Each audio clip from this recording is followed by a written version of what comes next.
အားလုံးပဲမင်္ဂလာပါ UK Matchday ရဲ့ Facebook နဲ့ YouTube Channel ကနေကြိုဆိုပါရစေဒီကနေ့ရဲ့နောက်ဆုံးရအားကစားသင်းတွေကိုကြည့်ရမယ်ဆိုရင်တော့ Bayern Munich အသင်းကတော့ RB Leipzig ရဲ့နီးပြ Julian Nagelsmann ကိုနီးပြဖြစ်ခေါ်ယူဖို့စတင်ကြိုးပမ်းနေပြီဖြစ်ပါတယ်။ Bayern အသင်းတာဝန်ရှိသူတွေကတရားဝင်ဆွေးနွေးမှုတွေပြုလုပ်ခဲ့တယ်ဆိုပြီးတော့ဂျာမန်မှာဖော်ပြနေကြတဲ့သတင်းတွေရသိရသလိုတစ်ဖက်မှာလည်း Bayern ကို RB Leipzig ကသူတို့ရဲ့နီးပြကိုလိုချင်ရင်ရိုကြီးစာချုပ်ယူရိုတန်း30ပေးရမယ်လို့တုံ့ပြန်ခဲ့တယ်။ Bayern Munich ဘက်ကလက်ရှိမှာ Julian Nagelsmann ကိုတာဂက်ထားနေတဲ့အချိန် Jurgen Klopp ဟာသူတို့ရဲ့နီးပြအသစ်ဖြစ်လာနိုင်တဲ့ဆိုတဲ့သတင်းတွေကိုတော့ညှင်းဆန်ပယ်ချထားတယ်။လက်ရှိမှာတော့ဂျာမန်ထိပ်တန်းနီးပြကသူ့ရဲ့ကလပ်ဖြစ်တဲ့ RB Leipzig နဲ့စာချုပ်သက်တမ်း2023ထိကျန်ရှိနေသေးပေမဲ့လည်းသူကိုယ်တိုင်ကစာချုပ်ဖြတ်သိမ်းဖို့အသင်းကိုတောင်းဆိုထားတယ်ဆိုပြီးတော့ဖော်ပြထားတဲ့အတွက်ကြောင့်Bayern Munich အသင်းရဲ့နီးပြအသစ်ဖြစ်လာပွဲရှိတာပါစပိန်လာလီဂါဘက်ကိုကြည့်ရင်တော့လာလီဂါကနှစ်ပေါင်း30အတွက်မှာအမှတ်ပေးချန်ပီယံဆုအတွက်တကယ့်ကိုအကျိတ်နဲ့ရှိနေပြီဖြစ်ပါတယ်လာလီဂါက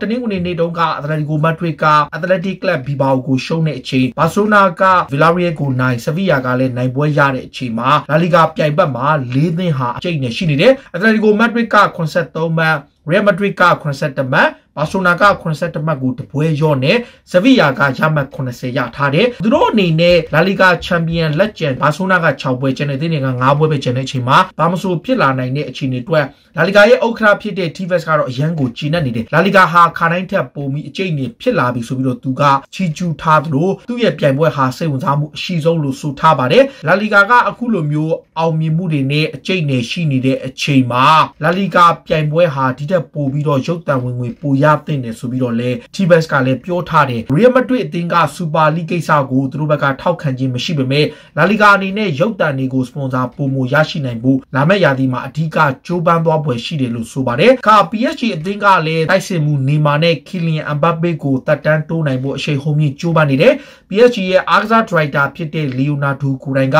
29နှစ်အရွယ်ရှိတဲ့နေမာနဲ့ Kylian Mbappe ကိုစာချုပ်သစ်ချုပ်ဆိုနိုင်ဖို့အရှိန်ဟုန်မြင့်ကြိုးပမ်းနေတယ်။ဒါပေမဲ့သူတို့ဘက်ကမျှော်လင့်ထားတာကနေမာကတော့ဒေဂျာပေါစာချုပ်ချုပ်ဆိုမှာဖြစ်ပေမဲ့ Kylian Mbappe ဆုံးရှုံးမှာကိုစိုးရိမ်လည်းရှိတယ်လို့ဆိုထားပါတယ်။ကာဘာဆိုနာအသင်းရဲ့တိုက်စစ်မှု Antoine Griezmann ကတော့ကလပ်သင်းမှာသူ့အနေနဲ့လိုချင်တဲ့ position မျိုးမကစားရပေမဲ့လေဘာဆိုနာအတွက်ကစားပေးနေရတာကိုဂုဏ်ယူလျက်ရှိတယ်လို့ဆိုထားတယ်။သူစိတ်ရိုက်ကစားတဲ့ position မရပေမဲ့လေမက်ဆီနဲ့ဘာဆိုနာအသင်းကိုသူ့အနေနဲ့အကောင်းဆုံးကူညီနေကြောင်းနဲ့ဘာဆိုနာအသင်းမှာကစားရတာသူ့အနေနဲ့ပျော်ရွှင်လျက်ရှိတယ်လို့ဆိုတာပါ။ Griezmann ကဘာဆိုနာကိုအက်တလက်တီကိုမက်ဒရစ်ကနေပြီးခဲ့တဲ့ရာသီတုန်းကပြောင်းရွှေ့လာခဲ့ပြီးယူရိုတန်း130ကျော်ပေးထားရပေမဲ့ပြီးခဲ့တဲ့နှစ်တုန်းက Griezmann ကရုန်းကန်ခဲ့ရပြီးတော့လာလီဂါမှာ9ဂိုးနဲ့ပြိုင်ပွဲရဲ့မှာ15ဂိုးသာသွင်းနိုင်ခဲ့တယ်။လက်ရှိမှာတော့လာလီဂါပွဲတွေကျန်နေတဲ့ချိန် Antoine Griezmann ကဟိုတနေ့ကပွဲက2ဂိုးပါဝင်လာလီဂါမှာ17ဂိုးနဲ့ပြိုင်ပွဲရဲ့မှာ18ဂိုးသွင်းထားသူလည်းဖြစ်ပါတယ်။ဘာဆိုနာဟာ Antoine Griezmann ခြေစွမ်းပြ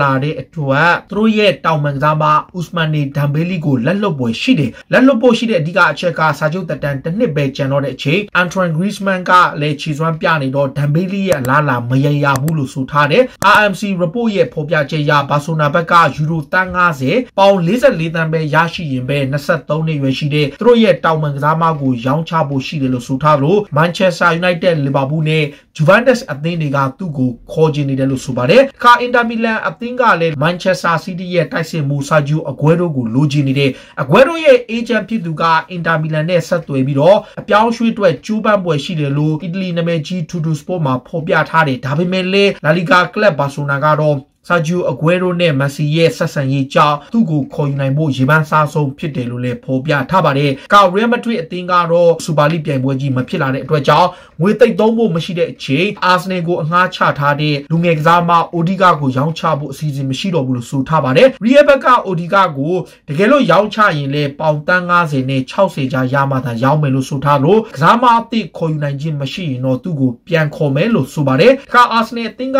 ကလပ်သင်းရဲ့ပိုင်ရှင်ဖြစ်တဲ့Stan Kroenkeရှိကနေဘီလီယံနာတယောက်ကအပိသက်ဝယ်နိုင်မှုကြိုးပမ်းနေပါတယ်။ဆွီဒင်လူမျိုးဘီလီယံနာဖြစ်တဲ့ဒန်နီယယ်အိုက်ကအာဆနယ်ရဲ့ legendary ကစားမတွေဖြစ်ကြတဲ့ Thierry Henry, Patrick Vieira နဲ့ Dennis Bergkamp တို့3ယောက်ပေါင်းပြီးတော့အာဆနယ်ကိုဝယ်ဖို့လုပ်နေတယ်။အာဆနယ်အသင်းရှိက Stan Kroenke ကိုလာမယ့်ရက်ပိုင်းအတွင်းမှာပဲအပိသက်ဝယ်ယူနိုင်မဲ့အခွင့်အရေးအတွက်တရားဝင်ထုတ်ပေါ်ကြေညာပြီးတော့ဘလောက်တိုင်းတာနဲ့ကမ်းလှမ်းမယ်လို့ဆိုထားတယ်။ Stan Kroenke ကသူ့အသင်းကိုပေါင်2ဘီလီယံထိကမ်းလှမ်းခံခဲ့ရဘူးပေမဲ့သူညှင်းဆန်ပယ်ချ ထားတယ်လက်ရှိမှာတော့ဆွီဒင်လူမျိုးလည်းဖြစ်တဲ့ Spotify ရဲ့ CEO ဖြစ်တဲ့သူကိုယ်တိုင်ကသူ့ရဲ့ကြွယ်ဝချမ်းသာမှုက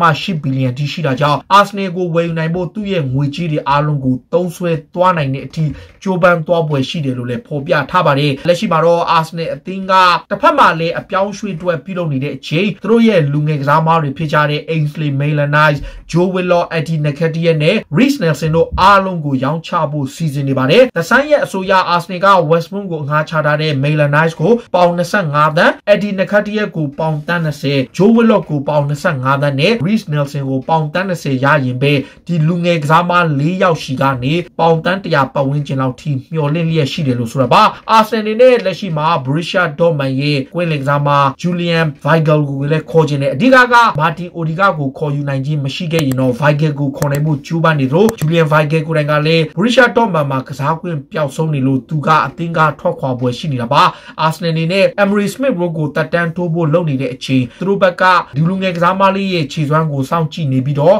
9 နှစ်စာချုပ်ထိတက်တန်းတိုးနိုင်ပွဲရှိတယ်လို့ဖော်ပြထားပါတယ် Manchester United အနေနဲ့ Mönchengladbach ရဲ့တိုက်စစ်မှုဖြစ်တဲ့ Pella ကိုခေါ်ယူခြင်းတယ်လို့လည်းဆိုပါတယ်ဆိုရှာကတိုက်စစ်ပိုင်းတွေအားနည်းနေတဲ့အချိန်မှာတောင်မန်မာရောတိုက်စစ်မှာ2နေရာလုံးကစားနိုင်တဲ့ Pella ကိုခေါ်ခြင်းနဲ့ဒီကစားသမားကပြီးခဲ့တဲ့ Champions League ပြိုင်ပွဲတုန်းကလည်းခြေစွမ်းပြခဲ့သူဖြစ်လို့ United အသင်းကအနာဂတ်တိုက်စစ်ပိုင်းတွေအားဖြည့်ခြင်းတယ်လို့ဆိုပါတယ် United အနေနဲ့လက်ရှိမှာဆိုရှာနဲ့တိုက်စစ်မှု Edinson Cavani တို့ကြားမှာပြီးခဲ့တဲ့ရက်ပိုင်းကဆွေးနွေးမှုပြုလုပ်ခဲ့တယ်34 နှစ်အရွယ်ရှိတဲ့ Edinson Cavani ကိုတော့ Manchester United ကရာသီကုန်မှာလက်လွတ်ဆုံးရှုံးရမှာကိုစိုးရိမ်နေတဲ့ကြောင့်ဆိုရှာကကြိုးပမ်းနေတယ်ဒါပေမဲ့ Cavani ကိုယ်တိုင်က Boca Juniors ကိုပြောင်းရွှေ့ခြင်းတယ်လို့ဖော်ပြထားတဲ့ report တွေအရသိရပါတယ် Villarreal အသင်းရဲ့နောက်ခံလူ Pau Torres ကတော့ La Liga ကလပ်တွေကိုညှင်းပြီးတော့ Premier League ကိုပြောင်းဖို့လုပ်နေတယ် Real Madrid နဲ့ Barcelona ကခေါ်ချင်နေတဲ့24 နှစ်အရွယ်ရှိတဲ့ Spain နောက်ခံလူကို Manchester United ကအဓိကစိတ်ဝင်စားနေတယ်လို့ Manchester Evening Standard သတင်းစာကဖော်ပြထားတယ်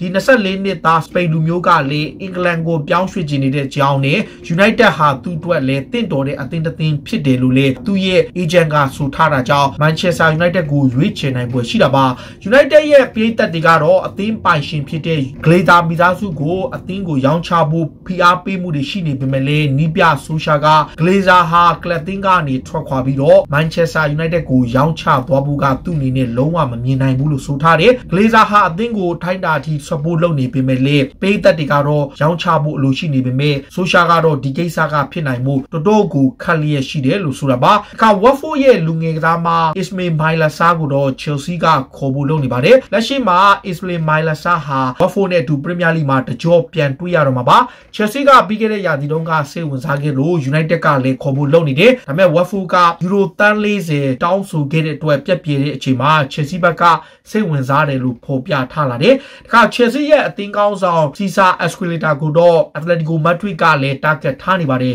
31 နှစ်အရွယ်ရှိတဲ့ Spain နောက်ခံလူက2022မှာဒီစာချုပ်သက်တမ်းကုန်ဆုံးမယ်လက်ရှိမှာတော့2012ခုနှစ်တည်းကပြောင်းလာတဲ့သူကိုနီးပြ Thomas Tuchel ကအဓိကကြိုက်နှစ်သူဖြစ်ပေမဲ့လည်းတကယ်လို့များ Bayern Munich ရဲ့ Germany နောက်ခံလူ Niklas Süle ကိုသာရခဲ့မယ်ဆိုရင်တော့ Azpilicueta ကိုရောင်းချပွဲရှိတယ်လို့ဆိုတာပါ Chelsea နဲ့ Real Madrid ရဲ့နောက်ခံလူ Rafael Varane ကိုပြိုင်ဘက်ကလပ်တွေကိုဦးနိုင်ဖို့အတွက်ပေါင်60တန်းနဲ့စတင်ကမ်းလှမ်းလိုက်ပြီဖြစ်ပါတယ်။ Varane ကိုယ်တိုင်ကလည်းစာချုပ်သက်တမ်းကတစ်နှစ်ပဲကျန်တော့တဲ့အချိန်မှာ Real ဘက်ကလည်းသက်တမ်းတိုးနိုင်မှု pressure ဖြစ်နေတယ်။ဒီအတွက်ကြောင့် Chelsea ကအရခေါ်ယူဖို့ကြိုးပမ်းနေကြောင်းနဲ့60တန်းဟာလုံလောက်တဲ့ပတ်စံဖြစ်လို့ခေါ်ယူနိုင်ပွဲရှိတယ်လို့ဆိုထားတာပါ။တခါ AC Milan အသင်းကတော့လက်ရှိမှာအသင်းကဆုံးရှုံးနိုင်ပွဲရှိတဲ့ဂိုးသမား Gianluigi Donnarumma နေရာမှာပြင်သစ်ကလပ်လိုင်လီအသင်းရဲ့ဂိုးသမား Mike Maignan ကိုခေါ်ခြင်းနဲ့ Mike Maignan က25နှစ်ပဲရှိတဲ့ပြင်သစ်လိမှာလက်စွမ်းပြနေသူဖြစ်ပြီးတော့ AC Milan အသင်းကတော့ Donnarumma နေရာမှာအစားထိုးဖို့အတွက်ကြိုးပမ်းနေတာပါ။ Tottenham ကလည်းလက်ရှိမှာဒီပြအသစ်ခေါ်ယူဖို့ကြိုးပမ်းနေတဲ့အချိန် Nourishment ကိုလက်လွတ်မှုမရှိသေးဘူးလို့ဆိုလိုက်တယ်။ Leipzig နီးပြကဘိုင်ယန်နီးပြအသစ်ဖြစ်လာဖို့ရေပန်းစားနေသလို RB Leipzig ကနေစာချုပ်ဖြတ်သိမ်းပြီးတော့ထွက်ခွာဖို့ဒီတောင်းဆိုထားတယ်ဒါပေမဲ့လည်း Spurs ဘက်ကသူတို့ရဲ့နီးပြအသစ်အဖြစ် Julian Nagelsmann ကို target ထားနေစေဖြစ်သလို Brendan Rodgers ဟာလည်းသူတို့ရဲ့ပြစ်မှတ်ဖြစ်နေကြောင်းနဲ့ Wolverhampton ရဲ့ Nuno Santos ကလည်းသူတို့ကခေါ်နိုင်တဲ့စင်းထဲမှာထည့်သွင်းထားတာပါ Spurs ရဲ့နီးပြဟောင်း Jose Mourinho ကတော့ Tottenham ကထုတ်ပေခံရပြီးနောက် CD ကလပ်ကိုပြန်လည်ပြောင်းရွှေ့ဖို့ရှိတာပါလက်ရှိမှာတော့ Mourinho ဟာ Inter Milan နဲ့ဖလားသုံးလုံးရအောင်2010ခုနှစ်ကစွမ်း ဆောင်ခဲ့သလိုစီးရီကလပ်ကအန်တိုနီယိုခွန်တေနဲ့ယာဒီကိုမှာလမ်းခွဲပွဲရှိတယ်လို့လည်းသတင်းတွေမှာဖော်ပြနေတဲ့အထူးသဖြင့်အန်တိုနီယိုခွန်တေကကလပ်တင်းက promise ပေးထားတာတွေကိုဖျက်တဲ့အတွက်ကြောင့်သူ့အနေနဲ့အသေးနဲ့လက်တွဲဖို့ခက်ခဲနေတယ်အောင်မြင်မှုရအောင်စွမ်းဆောင်ပေးပေမဲ့လည်းနီးပြဟောင်းကိုအင်တာမီလန်ကပြန်ခေါ်ပွဲရှိတယ်လို့သတင်းတွေမှာဖော်ပြလာတာပါတခါဆဗီယာနဲ့လာဇီယိုအသင်းကတော့လီဗာပူးရဲ့တောင်ပန်ကစားမှာယန်နန်ရှက်ကီရီကိုခေါ်ဖို့ပြုလုပ်လာပါတယ်ရှက်ကီရီအနေနဲ့ယာဂန်ကလော့အသင်းမှာကစားခွင့်ရဖို့ရုန်းကန်နေရတဲ့အချိန်သူ့အနေနဲ့အသင်းကထွက်ခွာဖို့တောင်းဆိုထားတယ်လီဗာပူးဘက်ကပြီးခဲ့တဲ့ဆောင်းရာသီတုန်းကပေါင်25သန်းထိတောင်းလို့ပြောင်းရွှေ့ပြက်ပြင်းနေတဲ့အချိန်မှာနွေရာသီမှာတော့ယန်နန်ရှက်ကီရီတယောက်လီဗာပူးကိုတေချာပေါက်ဆွန့်ခွာသွားဖို့ပြင်ဆင်နေတာပါလီဗာပူးအနေနဲ့လာမယ့်နွေရာသီမှာတော့ခံစင်မှု2ယောက်ကိုခေါ်မယ်တယောက်ကခေါ်ထားပြီးသားဖြစ်တဲ့အိုဇန်ကဘာပါအငှားနဲ့ခေါ်ထားနေပေမဲ့ရာသီကုန်မှာသူ့ကိုအပီးသက်ခေါ်နိုင်ဖို့စတင်လှုပ်ဆောင်နေတယ်တစ်ဖက်မှာလည်း RB Leipzig ရဲ့နောက်ခံလူအီဘရာဟီမာခနာတီကိုလည်းပေါင်35သန်းနဲ့ခေါ်ယူဖို့ကြိုးပမ်းမှုကနောက်ဆုံးအခြေအနေကိုရောက်ရှိနေတာဖြစ်ပါတယ်လီဗာပူးရဲ့ပိုင်ရှင် Fanway Sport Group ဥက္ကဋ္ဌလည်းဖြစ်တဲ့ Henry ကတော့ကလပ်သင်းကိုကမ်းလှမ်းလာတဲ့ကမ်းလှမ်းမှုတစ်ခုကိုပယ်ချလိုက်ပါတယ်စူပါလိကိုဦးဆောင်ခဲ့တဲ့အသင်းတွေမှာပါတဲ့အကြောင်းလီဗာပူးပြည်သက်တွေရဲ့ညှို့ညင်မှုကိုခံရတဲ့အချိန်လီဗာပူးပိုင်ရှင်တွေကအရှေ့လေပိုင်းကနေ3ဘီလီယံနဲ့ကလပ်ကိုဝယ်ဖို့ကမ်းလှမ်းမှုကိုပယ်ချခဲ့တယ်လို့ report တွေမှာဆိုထားတယ်လီဗာပူးအသင်းကိုတော့ Fanway Group က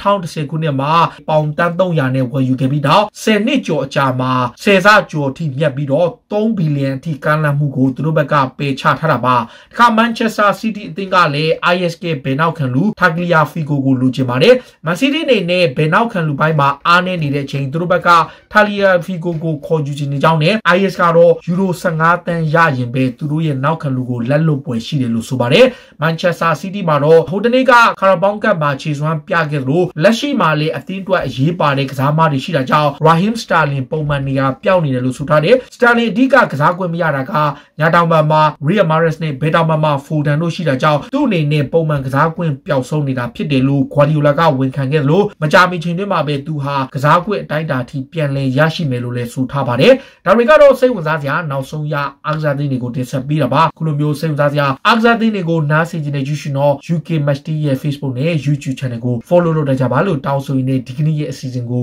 ဒီမှာပဲအဆုံးသတ်ပါစေအားလုံးကိုကျေးဇူးတင်ပါတယ်ကြီးတော်ဘုံအောင်ရမည်